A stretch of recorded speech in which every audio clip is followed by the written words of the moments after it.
Hey, what's going on? We back at it again. Another edition of Gen Sports Corner back at you for June 10th, 2022. Before we get into the episode, make sure you like, subscribe, hit the notification bell so you know every time I drop a video. Without further ado, let's go ahead and give the recap of the Devin Haney Jr. George Kambosos Jr. fight from last Saturday and talk about what happened, what went down, what changed, and all the fireworks and whatnot. So let's get into it. A whole lot of gesturing and a whole bunch of posturing going into that fight. Kambosos is playing mind games. You can see it up on the screen right now. These are my notes that I took, and you'll see my round by round breakdown below. But right up top, you'll see where I'm talking about the mind games. Now Kambosos weighed in at 135.36 pounds over the limit for the bout. Inexcusable. Excuse me for the grammar. Inexcusable. You're talking this, that, and the third. You play all these mind games. Devin Haney Jr. has to fly out to Australia to go on enemy turf to fight you for the 3 belts that you guys got from Teofimo Lopez. You have the whole situation with his father and his trainer possibly not being able to get a visa to come into the country to be with him for the fight. And then you come into the weigh-in and you're overweight. Devin Haney came in at 134.4. Right where he's supposed to be. Took care of business, made the weight, no problems, looked healthy. Didn't look like he had a problem making the weight. Didn't look dehydrated, none of that. But Kambosos came in, and it's like, dude, you've been talking about this, that, and the third. You've had all this time to prepare. You're talking about as soon as you beat Teo, you right back on it. Then how did you miss weight by... It doesn't matter what you miss weight by. How did you miss weight, period? That's inexcusable. Now, he ended up making weight after the second weigh-in. He had 2 hours. He had 2 hours to go ahead and make the weight after that. But come on now. And then he puts his quote out afterwards, and they ask him about it, and he says, "I guess it was never in doubt. Art of war, baby. Deception. Let him believe. Everything is for a cause. Everything is for a process." How shocked were you? Art of war, deception. I did that on purpose. What did you do in the back to make weight? I took a piss. That's like, all right, man, that's cool. Whatever you say, George. Now, I'm neither here nor there in terms of my fandom. I like that he was able to get the win over Teo. He went and earned it, but it seemed like a guy who... And this is my assessment going into the fight, and I picked Haney to win by decision. And on my Instagram story, I picked Haney by decision. That was my pick.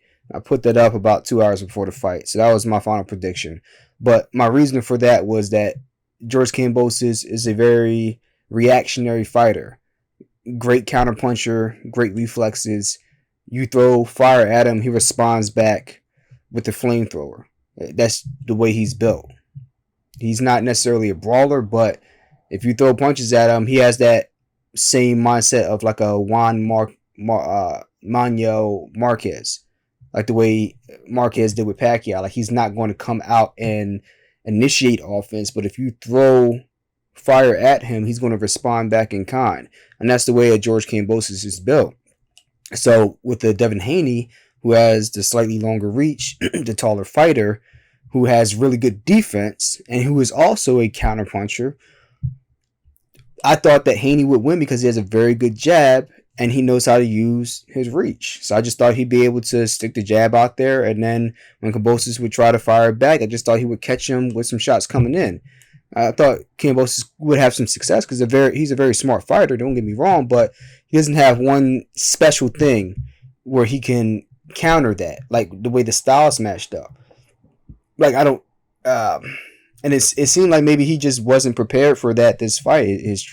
His training camp did not have a proper game plan or adjustment for what they were going to face going into the fight, the matchup, the way I saw it.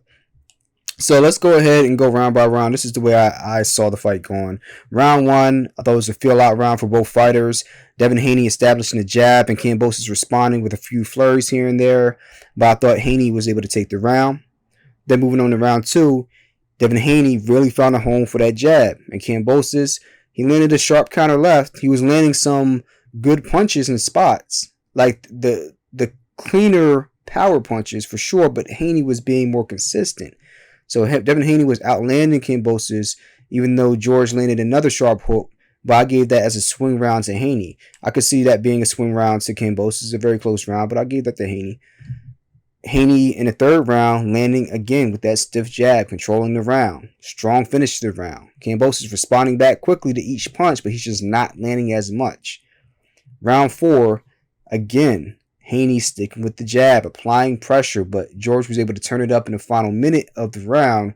He landed a good left hook that got Haney's attention. I think it was the most effective punch, not just of the round, but of the fight up to that point.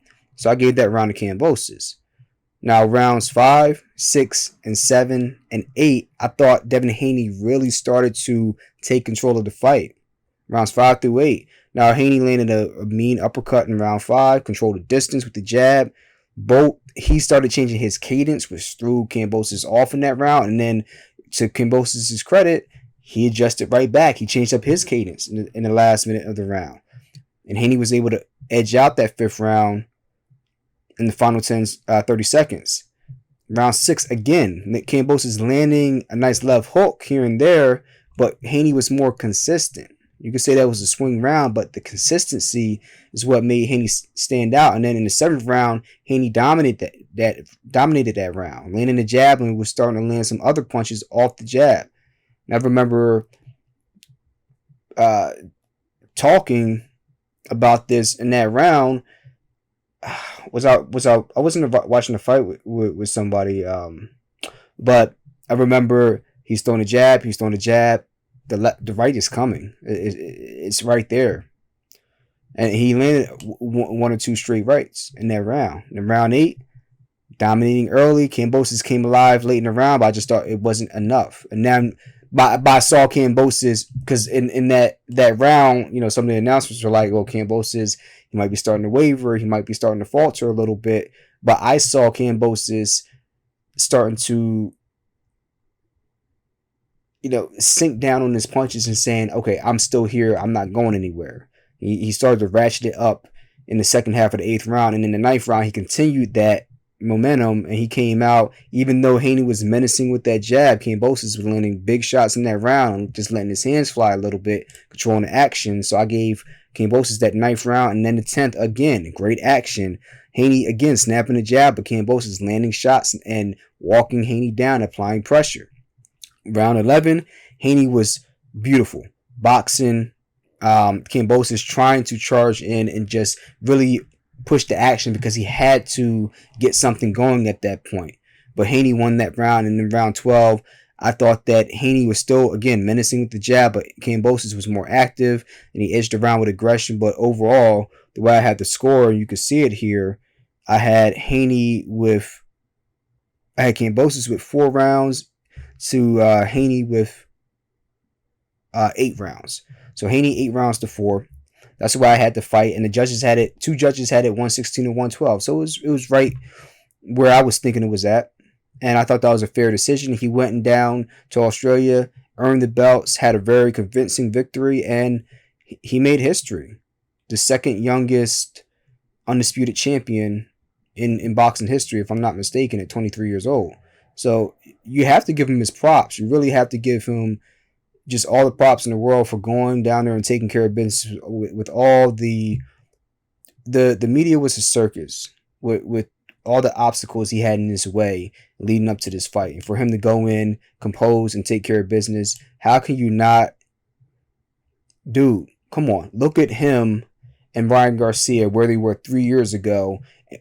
Fast forward to where they're at now. Ryan Garcia, excuse after excuse after excuse, not focused. Canelo mentioned it. He said, you're not focused. You're not serious enough. You look at his career trajectory versus Devin Haney's career trajectory. Very different. Just completely opposed to each other. One's going up and one's trending down, even though they're around similar ages.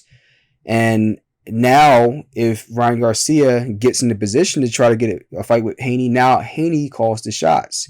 He's sitting in the driver's seat. He has all 4 belts. He can pretty much name his price.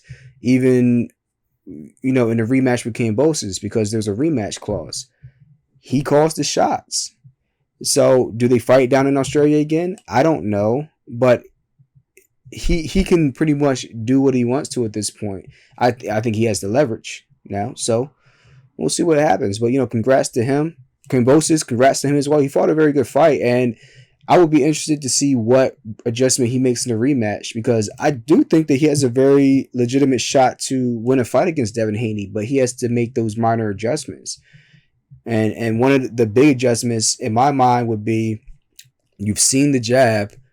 I need to see more head movement, and I need to see you press the action with your own jab. You can't sit back at mid-range on the end of his jab, because you're just not going to win the fight in that fashion.